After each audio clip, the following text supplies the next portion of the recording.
Good morning, I'm Suzanne Kohler, and I'm glad to be here today to talk about the Build for the Future campaign. This is a capital campaign, and I'm going to introduce some of the elements that we aim to address through the funds that we will be receiving.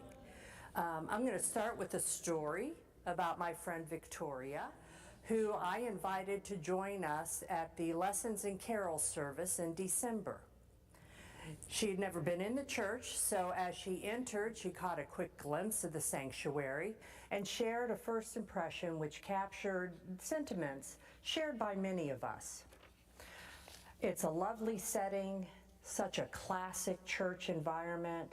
What a wonderful scene. In short, there's much about the sanctuary we all appreciate and likely will retain.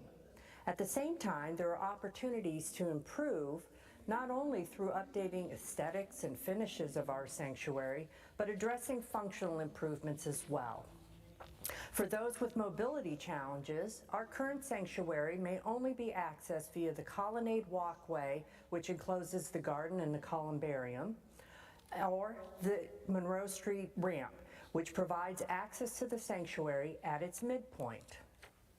This ramp is also the access for those with mobility issues to be able to reach offices, the education areas, and social areas of the church building, and that is done from the top of the ramp.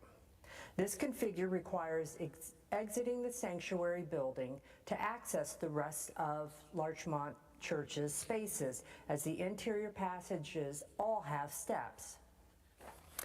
To access restroom facilities is truly inconvenient for those with mobility limitations.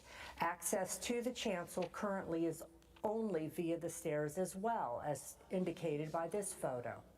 So that has other limitations for us in our services. The other passage to the rest of the facilities is a narrow passageway that limits transitions due to the change in floor levels between the two buildings, the sanctuary and the office, education, social building.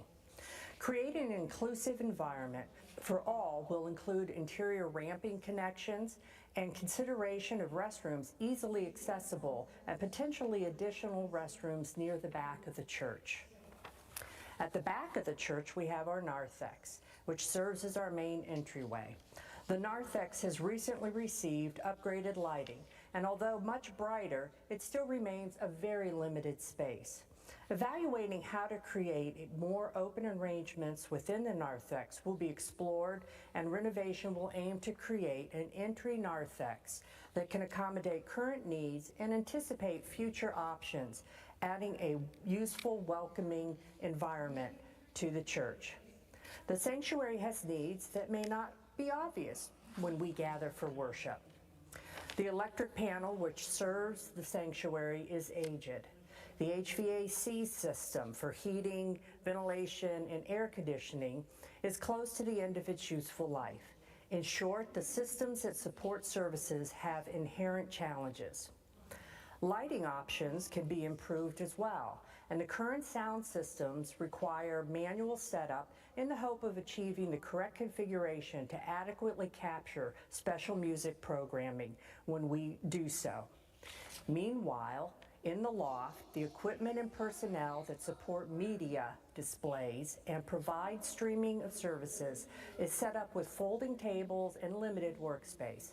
As the reach of Larchmont Church in the future will likely continue to rely on technological support, investment in sound, cameras, and lighting are valued. So we ask you to join in with the Build for the Future campaign.